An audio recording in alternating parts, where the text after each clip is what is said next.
ನಮಸ್ಕಾರ, ನಾನು doctor Jeevanti, safe IVF centre Shivamogga. ಹಿಂದಿನ ವಿಡಿಯೋದಲ್ಲಿ ನಾವು ಒಬೆಸಿಟಿ, ಬೊಜ್ಜು ಅಂದ್ರೆ ಏನು ಅಂತ ತಿಳ್ಕೊಂಡಿದ್ವಿ. ಈ ವಿಡಿಯೋದಲ್ಲಿ ಅದನ್ನ ಮ್ಯಾನೇಜ್ ಮಾಡೋದು ಹೇಗೆ, ಬೊಜ್ಜಿದ್ದಾಗ ಏನ್ ಮಾಡಬೇಕು, ಯಾವ ತರ ಆಹಾರ ತಗೋಬೇಕು, ಏನ್ ಎಕ್ಸರ್ಸೈಸ್ ಮಾಡಬೇಕು, ಹೇಗೆ ಅದನ್ನ ಕಡಿಮೆ ಮಾಡೋದು ಅನ್ನೋದನ್ನ ತಿಳ್ಕೊಳ್ಳೋಣ. ಒಬೆಸಿಟಿ ಮ್ಯಾನೇಜ್ಮೆಂಟ್ ಅಲ್ಲಿ 4 ಆಪ್ಷನ್ಸ್, 4 ಸೇರಿದ್ರೆ ನಿಮಗೆ ಅವಾಗ ತೂಕ ಕಡಿಮೆ ಆಗುತ್ತೆ. ಫಸ್ಟ್ ಥಿಂಗು ಊಟದಲ್ಲಿ, ಆಹಾರ ಪದ್ಧತಿಯಲ್ಲಿ ಬದಲಾವಣೆ. ಎರಡನೇದು ಫಿಸಿಕಲ್ ಎಕ್ಸರ್ಸೈಸ್, ಫಿಸಿಕಲ್ ಆಕ್ಟಿವಿಟಿ. ಮೂರನೇದು ಬಿಹೇವಿಯರಲ್ ಮಾಡಿಫಿಕೇಶನ್ ಅಂತ ಕರಿತೀವಿ. ನಿಮ್ಮ ಲೈಫ್ ಸ್ಟೈಲ್ ಆಗಲಿ, ಹೇಳೋದು, ಮಲಗುವ ಪದ್ಧತಿ. ಸೊ ಇದು. ನಾಲ್ಕನೇದು ಬಂದು ಮೆಡಿಕೇಶನ್ಸ್. ಸೊ ಲಾಸ್ಟ್ ಆಪ್ಷನ್ ಏನು ಅಂತಂದ್ರೆ ಸರ್ಜರಿ. ಸೊ ಇದಿಷ್ಟನ್ನು ಡೀಟೇಲ್ ಆಗಿ ತಿಳ್ಕೊಳ್ಳೋಣ. ಊಟದಲ್ಲಿ ಏನ್ ಮಾಡ್ಬೋದು? ಹಲವಾರು ಡಯಟ್ ಪ್ಲಾನ್ಸ್ ಇರುತ್ತೆ. ಫಸ್ಟ್ ವಿಷಯ ಏನು ಅಂತಂದ್ರೆ, ಈ ಬೊಜ್ಜು ಕರಗಿಸ್ಲಿಕ್ಕೆ ಯಾವುದೇ ಶಾರ್ಟ್ ಕಟ್ ಇಲ್ಲ, ಅಥವಾ ಇನ್ಸ್ಟೆಂಟ್ ಆಗಿ ಬೊಜ್ಜು ಕರಗಿಸ್ಲಿಕ್ಕೆ ಸಾಧ್ಯ ಇಲ್ಲ. ಯಾವುದಕ್ಕೆ ಆದ್ರೂ ಶ್ರಮ ಪಡ್ಬೇಕಾಗತ್ತೆ. ಸೊ ಇನ್ಸ್ಟೆಂಟ್ ಆಗಿ ಯಾವ್ದ್ರಲ್ಲಿ ವೆಯ್ಟ್ ಲಾಸ್ ಆಗತ್ತೆ, ಆ ಪದ್ಧತಿಯಲ್ಲಿ ನಿಮ್ಮ ಹೆಲ್ತ್ಗೆ ಎಫೆಕ್ಟ್ ಆಗುವಂತ ಸೈಡ್ ಎಫೆಕ್ಟ್ಸ್ ಇರುತ್ತೆ, ಅಥವಾ ಅದು ಎಷ್ಟು ಬೇಗ ಲಾಸ್ ಆಗಿರತ್ತೋ ಆ ಪ್ಲಾನ್ ಬಿಟ್ಟ ಮೇಲೆ ಅಷ್ಟೇ ಬೇಗದಲ್ಲಿ ವಾಪಸ್ ರೀಗೇನ್ ಆಗ್ತೀರಾ ವೆಯ್ಟ್. ಸೊ ಹಾಗಾಗಿ ವೆಯ್ಟ್ ಲಾಸಿಗೆ ಶಾರ್ಟ್ ಕಟ್ ಇಲ್ಲ. ಸೊ ಎಷ್ಟು ಮಟ್ಟಿಗೆ ವೆಯ್ಟ್ ಲಾಸ್ ಮಾಡ್ಬೇಕು ಅಂತಂದ್ರೆ, ನಿಮ್ಮ body mass index less than equal to 23 kg/m², ಇಷ್ಟು ಬರೋ ತನಕ ವೆಯ್ಟ್ ಲಾಸ್ ಮಾಡ್ಬೇಕಾಗತ್ತೆ. ಸಡನ್ ವೆಯ್ಟ್ ಲಾಸ್ ಮಾಡ್ಕೋಬೇಕಾ ಅಂತಂದ್ರೆ ಇಲ್ಲ. ವಾರಕ್ಕೆ ಅಟ್ಲೀಸ್ಟ್ ಅರ್ಧ kg ಕಡಿಮೆ ಆದ್ರೆ ಸಾಕು. Over the span of 6 months ಅಲ್ಲಿ ಒಂದು 5 to 7 kgs ರೆಡ್ಯೂಸ್ ಆದ್ರೆ ಸಾಕು. ಅತಿಯಾಗಿ ವೆಯ್ಟ್ ಲಾಸ್ ಆದ್ರೆ ಕೂಡ ನಿಮ್ಮ ದೇಹ ಅದನ್ನ ತಡ್ಕೊಳ್ಳೋ ಶಕ್ತಿ ಇರೋದಿಲ್ಲ. ಸೊ ಊಟದಲ್ಲಿ ಹೇಗೆ ವೆಯ್ಟ್ ಲಾಸ್ಗೆ ಅನುಕೂಲ ಆಗತ್ತೆ ಅಂತಂದ್ರೆ, ಹೈ ಕಾರ್ಬೋಹೈಡ್ರೇಟ್ ಡಯಟ್ ಅದನ್ನ ಅವಾಯ್ಡ್ ಮಾಡ್ಬೇಕಾಗುತ್ತೆ. ಈ ಪಾಲಿಶ್ಡ್ ರೈಸ್, ಗೋಧಿ, ಬಿಳಿ ಬಿಳಿ ಕಾಣುವಂತ ವಸ್ತು, ಮೈದಾ, ಇಂಥವನ್ನೆಲ್ಲ ಅವಾಯ್ಡ್ ಮಾಡ್ಬೇಕು. ಪ್ಲಸ್ ಈ junk foods, bajji, panipuri, gobi manchurian, so ಇಂಥವು street foods, processed foods, chips, Lay's, chocolates, biscuits, ಇಂಥವು.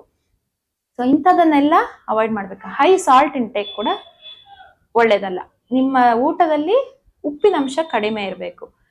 ಫೈಬರ್ ಕಂಟೆಂಟ್ ನ ಜಾಸ್ತಿ ಮಾಡ್ಬೇಕು. ಫೈಬರ್ ಕಂಟೆಂಟ್ ಯಾವ್ದ್ರಲ್ಲೆಲ್ಲ ಇರುತ್ತೆ ಅಂತಂದ್ರೆ, ತರಕಾರಿ, ಹಣ್ಣುಗಳು.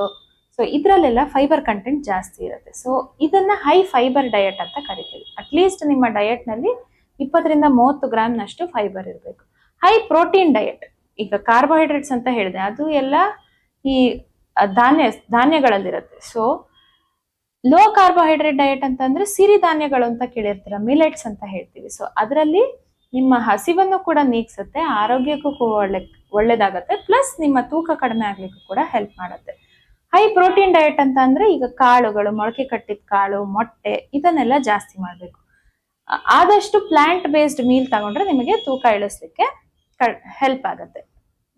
ನಾನ್ ವೆಜಿಟೇರಿಯನ್ಸ್ ಇದ್ರೆ ಮೊಟ್ಟೆ ತಿನ್ಬೋದು, ಮಟನ್, ಮೀಟ್, ಚಿಕನ್ ಇಂಥವನ್ನೆಲ್ಲ ಅವಾಯ್ಡ್ ಮಾಡಬೇಕು. ಸೊ ಇದಿಷ್ಟು ನಿಮ್ಮ ಊಟ ಪದ್ಧತಿ. ಜೊತೆಗೆ ನೀರು, at least daily 4 liters of water. Hydration ತುಂಬಾ ಇಂಪಾರ್ಟೆಂಟ್ ಆಗುತ್ತೆ. ನೆಕ್ಸ್ಟ್ ಏನಪ್ಪಾ ಅಂತಂದ್ರೆ ಫಿಸಿಕಲ್ ಎಕ್ಸರ್ಸೈಸ್. ನೀವು ಬರೀ ಊಟದಲ್ಲೇ ತಿದ್ಕೊಂಡ್ರೆ ಸಾಕಾಗಲ್ಲ, ಫಿಸಿಕಲ್ ಎಕ್ಸರ್ಸೈಸ್ ಕೂಡ ಇಂಪಾರ್ಟೆಂಟ್ ಆಗುತ್ತೆ. ಸೊ ಡೈಲಿ ಎಷ್ಟು ಎಕ್ಸರ್ಸೈಸ್ ಮಾಡಬೇಕು ಅಂತಂದ್ರೆ, ಅಟ್ಲೀಸ್ಟ್ ದಿನಕ್ಕೆ ಒಂದು ಅರ್ಧ ಗಂಟೆ ಬ್ರಿಸ್ಕ್ ವಾಕಿಂಗ್, ಜೊತೆಗೆ ಒಂದು 10 ನಿಮಿಷ ಏರೋಬಿಕ್ ಎಕ್ಸರ್ಸೈಸ್ ಅಂತ ಕರಿತೀವಿ. ಅಂದ್ರೆ ಚೆನ್ನಾಗಿ ಮೈ ಬೆವರ್ಬೇಕು, ಜೊತೆಗೆ ನಿಮ್ಮ ಹಾರ್ಟ್ ಬೀಟ್ ಜಾಸ್ತಿ ಆಗುತ್ತೆ ಏರೋಬಿಕ್ ಎಕ್ಸರ್ಸೈಸ್ ಮಾಡೋದ್ರಿಂದ. ಸೊ ಈ ಎಕ್ಸರ್ಸೈಸ್ ಮಾಡೋದ್ರಿಂದ ತೂಕ ಒಂದೇ ಇಳಿಯೋದು ಇದೊಂದೇ ಬೆನಿಫಿಟ್ ಅಲ್ಲ, ಹಲವಾರು ಬೆನಿಫಿಟ್ಸ್ ಇದೆ. ನಿಮ್ಮ ಹೃದಯದ ಆರೋಗ್ಯಕ್ಕಾಗ್ಲಿ, ನಿಮ್ಮ ಮಾನಸಿಕ ಆರೋಗ್ಯಕ್ಕೆ, ಎಲ್ಲದಕ್ಕೂ ಕೂಡ ಅನುಕೂಲ ಆಗತ್ತೆ. ಇದ್ರ ಜೊತೆಗೆ ಯೋಗ ಕೂಡ ಮಾಡ್ಬೋದು, ಇದರಿಂದ ಕೂಡ ನಿಮ್ಮ ತೂಕ ಇಳಿಯುತ್ತೆ. ಬಿಹೇವಿಯರಲ್ ಮಾಡಿಫಿಕೇಶನ್ಸ್ ಏನಪ್ಪಾ ಅಂತಂದ್ರೆ, ನಿಮಗ್ ನೀವೇ ಮೋಟಿವೇಶನ್ ತಗೋಬೇಕು ತೂಕ ಇಳಿಸೋದಕ್ಕೆ. ಯಾರೇ ಬಂದು ಹೇಳಿ ಇಳಿಸೋಂಥದ್ದಲ್ಲ, ನಿಮಗ್ ನೀವೇ ಮೋಟಿವೇಶನ್ ತಗೋಬೇಕು. ಒಂದು ಗೋಲ್ ಸೆಟ್ ಮಾಡ್ಕೊಳ್ಳಿ, ಇಂತಿಷ್ಟು ಟೈಮಲ್ಲಿ ಇಷ್ಟು ತೂಕ ಇಳಿಸ್ತೀನಿ ನಾನು ಅಂತ. ಸೊ ಆವಾಗ ಖಂಡಿತ ನಿಮ್ಮ ತೂಕ ಇಳಿಯುತ್ತೆ. ಕೊನೆಯದಾಗಿ ಮೆಡಿಕೇಶನ್ಸ್ ಇದೆಯಾ ಇದಕ್ಕೆ? ಯಾವ್ದಾದ್ರು ಮಾತ್ರೆಯಿಂದ ತೂಕ ಇಳಿಯುತ್ತಾ ಅಂತಂದ್ರೆ, ಮೆಡಿಕೇಶನ್ಸ್ ಇದಾವೆ, ಹಲವಾರು ಮೆಡಿಕೇಶನ್ಸ್ ಇದೆ. ಫಾರ್ ಎಕ್ಸಾಂಪಲ್ ಆರ್ಲಿಸ್ಟಾಟ್ ಅಂತ ಕರಿತೀವಿ, ಗ್ಲೂಕೋಗಾನ್ ಲೈಕ್ ಪೆಪ್ಟೈಡ್ ಅಂತ ಒಂದು ಕ್ಲಾಸ್ ಆಫ್ ಡ್ರಗ್ಸ್ ಇದೆ. ಇವನ್ನ ಆಂಟಿ ಒಬೆಸಿಟಿ ಮೆಡಿಕೇಶನ್ಸ್ ಅಂತ ಕರೀತಾರೆ. ಸೊ ಇದರಿಂದ ತೂಕ ಇಳಿಸೋ ಸಾಧ್ಯತೆ ಇರುತ್ತೆ. ಬಟ್ ಈ ಮೆಡಿಸಿನ್ಸ್ ಯಾವಾಗ ಕೆಲಸ ಮಾಡುತ್ತೆ ಅಂತಂದ್ರೆ, ನಾನು ಮೊದಲು ಹೇಳಿದಾಗೆ, ಮೇಲೆ ಹೇಳಿದ 3 ಪದ್ಧತಿಯನ್ನ ಫಾಲೋ ಮಾಡಿದಾಗ ಈ ಮೆಡಿಕೇಶನ್ಸ್ ನಿಮಗೆ ಹೆಲ್ಪ್ ಆಗತ್ತೆ. ಇದಾಗಿಯೂ ಮೆಡಿಕೇಶನ್ಸ್ ಇಂದ ಆಗ್ತಾ ಇಲ್ಲ ಅಂತಂದ್ರೆ, ಅಥವಾ body mass index more than 40 ಇದೆ, ಅವರ ಆರೋಗ್ಯದ ಮೇಲೆ ಎಫೆಕ್ಟ್ಸ್ ಆಗ್ತಿದೆ ಅಂತಂದ್ರೆ, ಅವಾಗ ಸರ್ಜಿಕಲ್ ಮ್ಯಾನೇಜ್ಮೆಂಟ್ ಇರುತ್ತೆ. ಅದು ಬೇರೆದೇ ಟಾಪಿಕ್ ಆಗುತ್ತೆ. ಸೊ ಇದಿಷ್ಟು ಒಬೆಸಿಟಿ ಹೇಗೆ ಮ್ಯಾನೇಜ್ ಮಾಡೋದು ಅಂತ. ಮತ್ತೊಂದು ಡಯಟ್ ಮ್ಯಾನೇಜ್ಮೆಂಟ್ ಏನಪ್ಪಾ ಅಂತಂದ್ರೆ ಇಂಟರ್ಮಿಟೆಂಟ್ ಫಾಸ್ಟಿಂಗ್ ಅಂತ ಮಾಡ್ತಾರೆ. ಇದರಲ್ಲಿ ಏನಪ್ಪಾ ಅಂತಂದ್ರೆ ದಿನದ 8 ಗಂಟೆ ಅದರಲ್ಲಿ ಮಾತ್ರ ಊಟ ಮಾಡೋಂಥದ್ದು. ಆ 8 ಗಂಟೆ ಒಳಗೆ ಕೂಡ 2 ಮೀಲ್ಸ್ ಇರ್ಬೋದು ಅಥವಾ 3 ಮೀಲ್ಸ್ ಇರ್ಬೋದು. ಅದನ್ನ ಆ 8 ಗಂಟೆ ಒಳಗೆ ತಗೊಂಡು ಉಳಿದ 16 ಗಂಟೆ ಕಂಪ್ಲೀಟ್ ನಿರಾಹಾರ.